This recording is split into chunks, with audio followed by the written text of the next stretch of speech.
മത്സരാർത്ഥികളെ വിവിധ സ്റ്റേജുകളിൽ എത്തിക്കുന്ന ബസ്സാണിത്.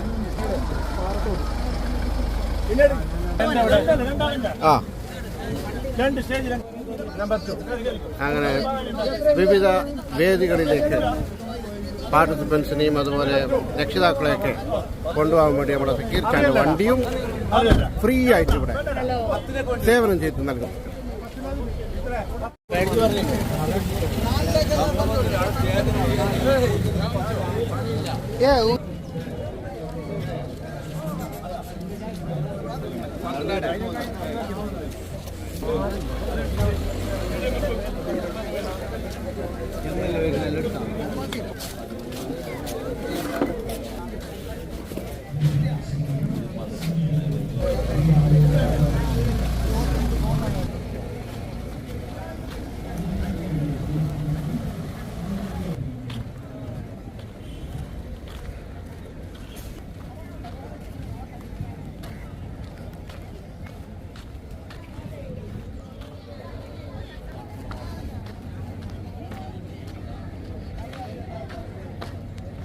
എന്തായി എങ്ങനെയാണ് പുരോഗതി എങ്ങനെ വിലയിരുത്തുന്നത്? ഇപ്പോൾ പുരോഗമന ഏതായാലും നിമിഷങ്ങൾക്കകം പരിപാടി ആരംഭിക്കും. കലാ ഉത്സവത്തിൻ്റെ പരിപാടി ആരംഭിക്കാം. സ്വാഗതഗാനമാണ് ആദ്യം നടക്കുക. പിന്നെ നമ്മുടെ ചീഫ് ഗസ്റ്റായിട്ട് ഒരുപാട് ആളുകൾ വന്നിട്ടുണ്ട്.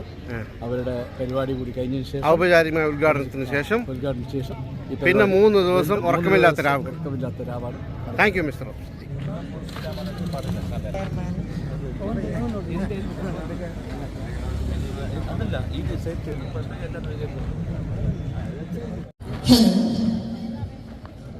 പ്രിയപ്പെട്ടവരെ, കൗമാരകലയുടെ വസന്തം തീർത്ത് 64ാമത് റവന്യൂ ജില്ലാ കലോത്സവത്തിന് ഇശലുകളുടെയും ഗ്രാമീണ സൗന്ദര്യത്തിന്റെയും നന്മകൾ നിറഞ്ഞു നിൽക്കുന്ന മൊഗ്രാലിന്റെ സാംസ്കാരിക ഭൂമികയിൽ GVHSS മൊഗ്രാലിൽ അരങ്ങേറുകയായി. ഇശലുകളുടെ മായിക പ്രപഞ്ചം തീർത്ത് നിരവധി സാംസ്കാരിക പ്രതിഭകളെ വാർത്തെടുത്ത കലാപാരമ്പര്യം ഉൾക്കൊള്ളുന്ന മൊഗ്രാൽ എന്ന ഈ ഇശൽ ഗ്രാമത്തിലേക്ക് എത്തിച്ചേർന്ന വിവിധ ജില്ലകളിലെ വിവിധ ഭാഗങ്ങളിൽ എത്തിച്ചേർന്ന പ്രിയപ്പെട്ട കുട്ടികൾ, അധ്യാപകർ, രക്ഷിതാക്കൾ, അതിനുപരി നമ്മുടെ ഈ മൊഗ്രാലിലേക്ക് എത്തിച്ചേർന്ന് ഉദ്ഘാടന സമ്മേളനം വളരെ വർണ്ണാഭമാക്കാൻ എത്തിച്ചേർന്ന പ്രമുഖ വ്യക്തിത്വങ്ങൾ എന്നിവരെ മൊഗ്രാലിന്റെ മണ്ണിലേക്ക് സഹർഷം സ്വാഗതം ചെയ്യുന്നു.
64ാമത് കാസർഗോഡ് റവന്യൂ ജില്ലാ കലോത്സവത്തിൻ്റെ സ്വാഗത ഗാനം രചിച്ചത് രവീന്ദ്രൻ പാടി. സംഗീത സംവിധാനം വെള്ളിക്കോത്ത് വിഷ്ണുഭക്ഷ്. 5 വേദിയിൽ ഉദ്ഘാടകനായ MP, MLA അടക്കമുള്ള ജില്ലാ പഞ്ചായത്ത് പ്രസിഡന്റ് അടക്കമുള്ള ജനപ്രതിനിധികളെ പരിചയപ്പെടുത്തി വളരെ മനോഹരമായ സ്വാഗത ഭാഷണം നടത്തിയിരിക്കുകയാണ്. കേരളത്തിൻ്റെ സ്കൂൾ കലോത്സവം സമാപിക്കുമ്പോൾ മാധ്യമങ്ങൾ മുഴുവനും എഴുതുന്ന ഒരു വാക്കാണ് ഏഷ്യയിലെ ഏറ്റവും വലിയ കലോത്സവത്തിന് തിരശ്ശീല വീണു എന്നാണ് എല്ലാ വർഷവും സമാപിക്കുമ്പോൾ എഴുതാറുള്ളത്. ആ കലോത്സവത്തിൻ്റെ കാസർഗോഡ് ജില്ലയിലെ കലോത്സവമാണ് ഈശ്വൽ ഗ്രാമം എന്ന് വിശേഷിപ്പിക്കുന്ന സാംസ്കാരികതയുടെയും കാൽപന്ത് കളിയുടെയും കവികളുടെയും മണ്ണായ മുക്കരാലിൽ വെച്ച് ഇന്ന് തുടക്കം കുറിക്കുന്നത്. സത്യത്തിലും ഈ കലോത്സവം ഞങ്ങളുടെ മുമ്പിലേക്ക് എത്തുമ്പോൾ ഒരു ചെറിയ സാങ്കേതിക പ്രശ്നമുണ്ടായിരുന്നു. ഒന്ന്, യോഗത്തിന്റെ അധ്യക്ഷൻ, സ്വാഗത സംഘത്തിന്റെ ചെയർമാൻ, മഞ്ചേശ്വരം MLA കൂടിയായ ശ്രീ AK അഷ്റഫ്, ബഹുമാനപ്പെട്ട വിദ്യാഭ്യാസ ഡെപ്യൂട്ടി ഡയറക്ടർ, ഇന്ന് സർവീസിൽ നിന്ന് വിരമിക്കുന്ന സ്വാഗത പ്രാസംഗികൻ കൂടിയായ ശ്രീ TV മധുസൂദനൻ,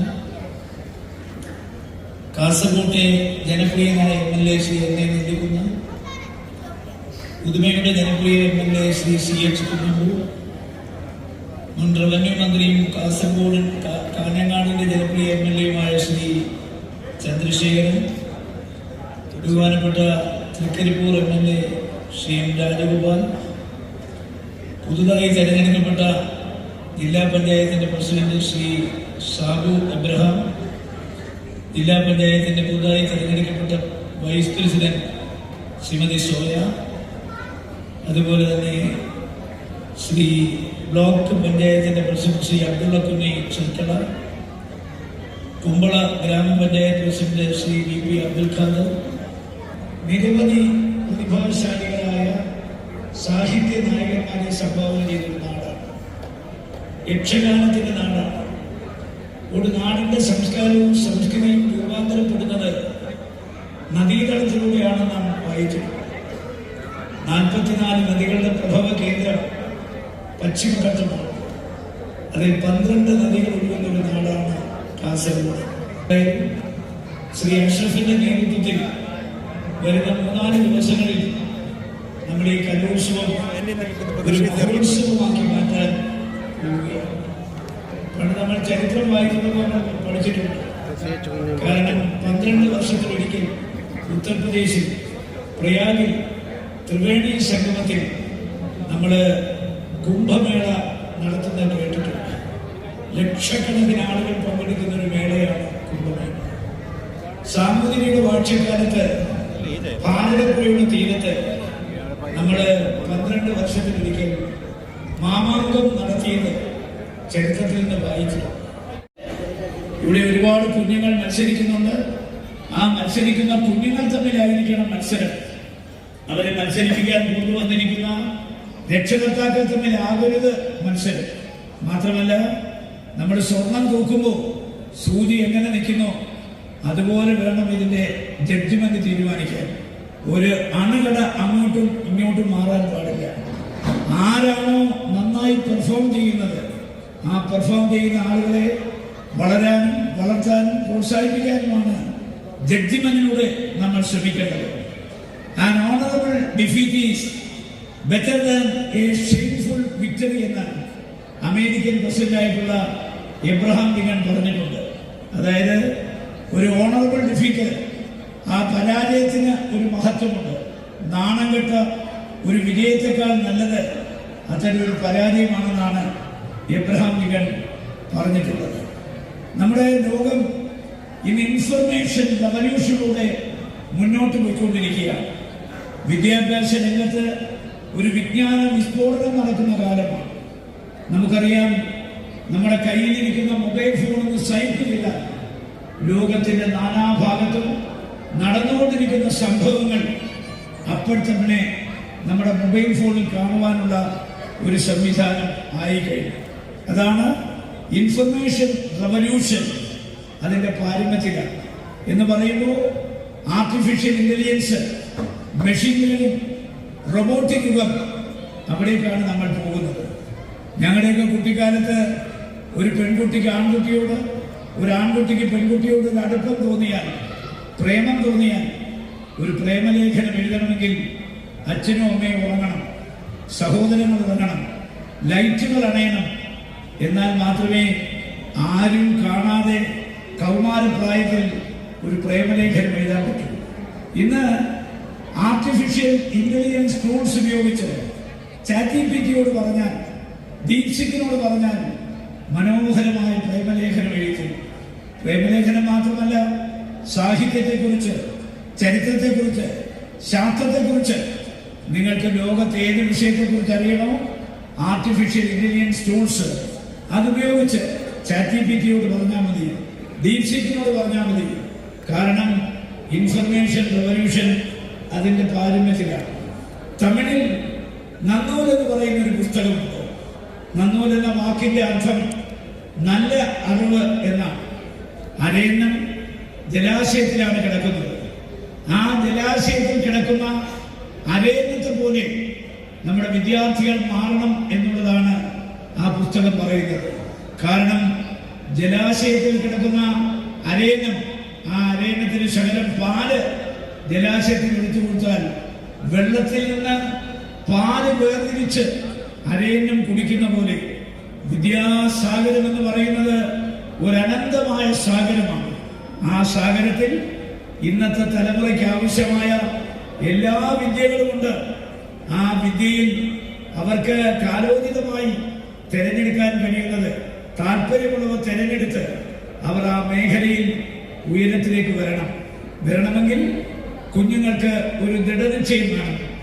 20-ാം നൂറ്റാണ്ടിലെ ഏറ്റവും വലിയ ശാസ്ത്രജ്ഞനായ ആൽബർട്ട് ഐൻസ്റ്റീൻ പറഞ്ഞിട്ടുണ്ട്, ഞാനൊരു ബുദ്ധിജീവിയല്ല, ഞാനൊരു ജീനിയസ് അല്ല, പക്ഷേ ഞാൻ എല്ലാ വിഷയത്തിലും ക്യൂരിയസ് ആണ്. ക്യൂരിയോസിറ്റിയാണ് എന്നെ വലിയവനാക്കി മാറ്റിയത്.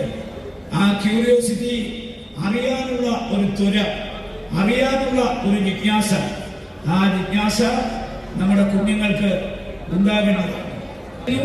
ഞാൻ ഈ പറഞ്ഞ പോലെ ഒരു നാണം കെട്ട വിജയത്തെക്കാൾ ഒരു വലിയ പരാജയം ഏറ്റുവാങ്ങുന്നതാണ് പലപ്പോഴും അഭികാമ്യമെന്നുള്ള എബ്രഹാം ലിങ്കന്റെ വാക്കുകൾ ഒരിക്കൽ കൂടി സൂചിപ്പിച്ചുകൊണ്ട് നിങ്ങളുടെ എല്ലാം അനുവാദത്തോടെ, അനുഗ്രഹത്തോടെ, ആശീർവാദത്തോടെ ഈ കലോത്സവം ഈ നാടിന്റെ ഒരു ഉത്സവമായി മാറിക്കഴിഞ്ഞു. ഈ കലോത്സവത്തിന് പിന്നിൽ പ്രവർത്തിച്ച മുഴുവൻ ആളുകളെയും അഭിവാദ്യം അറിയിച്ചുകൊണ്ട് ആ കൂട്ടായ്മയ്ക്ക് എല്ലാ പിന്തുണയും നൽകിക്കൊണ്ട് നിങ്ങളുടെ ഈ കലോത്സവം ഞാൻ ഔപചാരികമായി ഉദ്ഘാടനം ചെയ്യുന്നു. നമസ്കാരം. ജയ് ഹിന്ദ്. ഇന്ത്യൻ സഹ ഡ്രൈവറായ ശ്രീ മൂസ ഷെരീഫ് മോഗ്രാൻ അവർക്കുള്ള ഉപഹാരം. അടുത്തതായി കുമാരി ജിഷാമോ, ഈ വർഷത്തെ കേരള സംസ്ഥാന സർക്കാർ ശിശുക്ഷേമ വകുപ്പിന്റെ ഉജ്ജ്വലബാല പുരസ്കാരം നേടിയ കുമാരി ജിഷാമോളിനുള്ള ഉപഹാരം ബഹുമാനപ്പെട്ട MP, കാസർഗോഡ് MP അവർ രാജ്മോഹൻ ഉണ്ണിത്താൻ അവരെ ക്ഷണിച്ചോളുന്നു.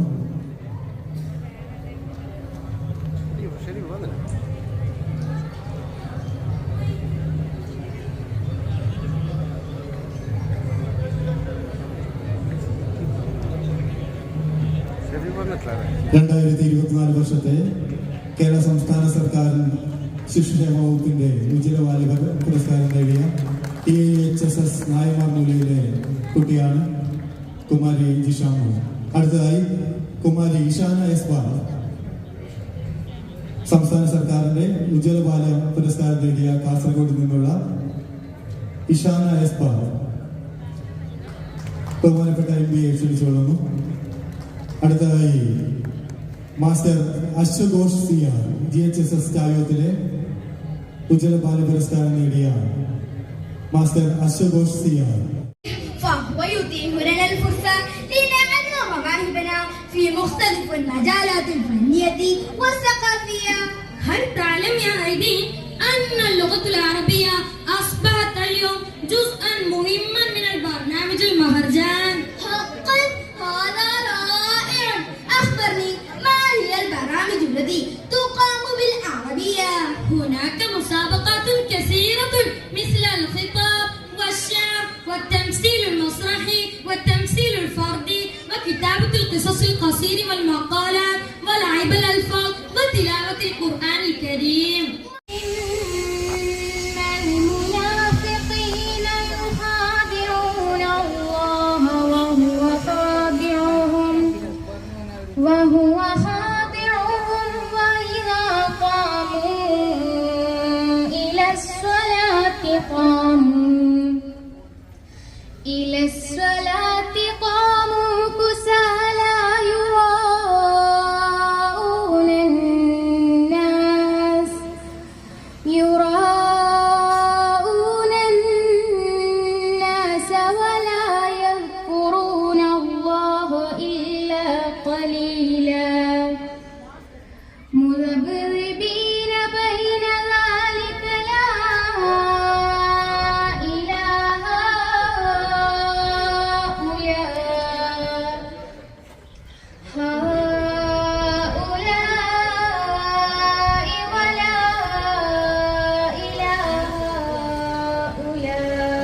തൊട്ടടുത്ത മലബാർ തട്ടുകട ലക്ഷ്യമാക്കി ഞങ്ങൾ കുതിച്ചു. മുഹമ്മദ് ഭായ്, എനിക്കൊരു ചായ എന്താ ചായക്കൊരു ബിരിയാണിയോ? 2 വിത്തൗട്ട്. ആ ഇപ്പൊ കറിയായിട്ടുള്ള സാമ്പാർ സാറല്ല, ഒരു 10 മിനിറ്റ് പിടിച്ചിക്കാനല്ലേ? ഒരു 8 പൊറോട്ടയും ഒരു സാമ്പാറും.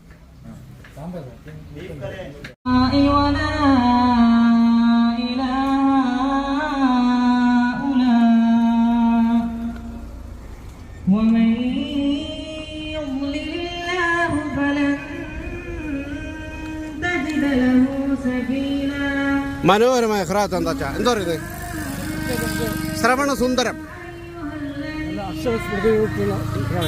നടുപ്പളം സ്റ്റേജ് നമ്പർ 7-ൻ്റെയും 8-ൻ്റെയും അടുത്ത്, അതായത് റാമത്ത് നഗറിൻ്റെ അടുത്ത് ഇവിടെ നമ്മുടെ വോളണ്ടിയേഴ്സ് ഊർജ്ജസ്വലരായി പ്രവർത്തിച്ചുകൊണ്ടിരിക്കുകയാണ്. പാസ്സില്ലാത്ത വണ്ടികളൊക്കെ ഇങ്ങോട്ടേക്ക് അവരുടെ റൂട്ട് മാറ്റി വിട്ടുകൊണ്ടിരിക്കുകയാണ്. അങ്ങനെ വോളണ്ടിയേഴ്സ് ഇവിടെ ഊർജ്ജസ്വലരായി പ്രവർത്തിച്ചുകൊണ്ടിരിക്കുകയാണ്. വണ്ടികളൊക്കെ ഇവിടെ ബ്ലോക്ക് ചെയ്തതിൻ്റെ കാരണത്താൽ വണ്ടി ഇങ്ങോട്ടേക്ക് തിരിച്ചു വിട്ടുകൊണ്ടിരിക്കുകയാണ്. വെയിൽ ചൂടി പിടിച്ചു തുടങ്ങിയിട്ടുണ്ട്. അതിനിടയിലും വളണ്ടിയർമാർ അതിനൊന്നും വകവെക്കാതെ വാഹനങ്ങൾക്കൊക്കെ വേണ്ട നിർദ്ദേശങ്ങളൊക്കെ നൽകിയാണ്. ഇതിലെ പോയാൽ നേരെ നടുപ്പുളം വഴി നാഷണൽ ഹൈവേയിലേക്ക് കടക്കാം. പാസ്സുള്ളവർ മാത്രമേ അങ്ങോട്ട് കലോത്സവ വേദിയുടെ പരിസരത്തേക്ക് മൊഗ്രാൽ ടൗണിലേക്ക് കടത്തിവിടുന്നുള്ളൂ.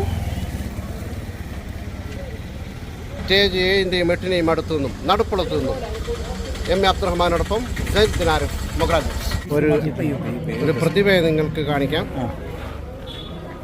ഹൈസ്കൂളിൽ തുടർച്ചയായി 5ാം ക്ലാസ്സിലും 6ാം ക്ലാസ്സിലും 7ാം ക്ലാസ്സിലും 3 വർഷം തുടർച്ചയായി അറബിക് സംഭാഷണം അവതരിപ്പിച്ച മത്സരാർത്ഥികളാണ് നഫീസത്ത്, അതുപോലെ ഷഹല റാഫി. അഭിനന്ദനങ്ങൾ മക്കൾക്ക്. വളരെ നല്ല പെർഫോമൻസ് ആയിരുന്നു നിങ്ങളുടേത്. ഇനിയും തുടർന്നും ഇതുപോലെ പെർഫോം ചെയ്യാനും അതുവഴി ഈ ഒന്നാം തരം നല്ല പ്രകടനം തന്നെ കാഴ്ചവെക്കാനും ആശംസിക്കുന്നു. തുടർച്ചയായി വിജയങ്ങൾ കരസ്ഥമാക്കുന്ന കുട്ടികളാണ്. ഷഹല റാഫി, നഫീസത്ത് പി. എവിടെ സ്കൂൾ? AUPS ഹോസ്ദുർഗ് തെരുവത്താണ്. കാഞ്ഞങ്ങാട് ഹോസ്ദുർഗ് ഉപജില്ലയിലാണ് വിദ്യാർത്ഥി. മാഷ് അധ്യാപകനാണ്. മാഷ് പഠിപ്പിച്ചതിനെ കുട്ടികൾ. അതെ, നന്നായിട്ട് പെർഫോം ചെയ്തു.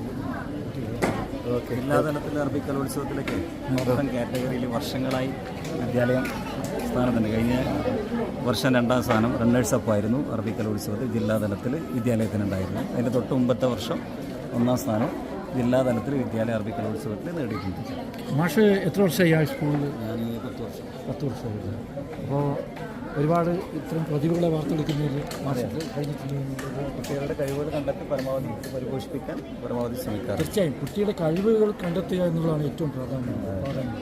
പറഞ്ഞാൽ നമുക്ക് കുട്ടികളിലെ ഏത് കുട്ടികളിൽ അവരെ ഏത് സർഗവാസനങ്ങൾ വരുന്നത് അത് നമുക്ക് ഒരിക്കലും പുറത്തുനിന്ന് നമുക്ക് ചെയ്യാൻ പറ്റില്ല. ആ കഴിവുകൾ കണ്ടെത്തുന്ന നിങ്ങളെപ്പോലുള്ള അധ്യാപകരാണ്. ബിൽഡായിട്ടുള്ള ഒരുപാട് കഴിവുകളുണ്ട്. നമ്മൾ പരമാവധി ഫോക്കസ് ചെയ്ത് പുറത്തേക്ക് കൊണ്ടുവരാൻ ബൂസ്റ്റ് ചെയ്തെടുക്കുക എന്നുള്ളതാണ് നമ്മുടെ അർപ്പിതമായ ഉത്തരവാദിത്വം. Okay, thank you. أمامكم حوار بين صديقتين هما لقيا بعد فترة طويلة من الالتقاء على شاطئ البحر. السلام عليكم ورحمة الله. وعليكم السلام ورحمة الله. لقد مر وقت طويل. كيف حالك يا صديقي؟ زين الحمد لله. وأنت؟ أنا بخير. انظر إلى البحر. نعم، إنه عذاب جدا. طبعا البحر جميل وكبير. نعم، أنا أحب أن أنظر إلى الطبيعة.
ജെറുസലേം അതിർത്തിയിലേക്ക് പുറപ്പെടുന്നു. അൽബ്രാത്ത് ചക്രവർത്തിയും തന്റെ ഭടന്മാരുമായി അതിർത്തിയിലേക്ക് എത്തിച്ചേരുന്നു. ഇരുകൂട്ടരും ഏറ്റുമുട്ടി. ഘോരമായ യുദ്ധത്തിനൊടുവിൽ അൽബ്രാത്ത് ചക്രവർത്തിയും ഭടന്മാരും പരാജയപ്പെടുകയും കാർസ്മാനും പരിവാരങ്ങളും വിജയശ്രീലാളിതരായി തന്റെ നഷ്ടപ്പെട്ട അമൂല്യ വസ്തുക്കൾ വീണ്ടെടുത്ത് ഫ്രാൻസിലേക്ക് മടങ്ങുകയും ചെയ്യുന്നു.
അങ്ങനെ സ്റ്റേജ് 2 ഇപ്പോൾ ചവിട്ട് നാടകമാണ് നടന്നുകൊണ്ടിരിക്കുന്നത്.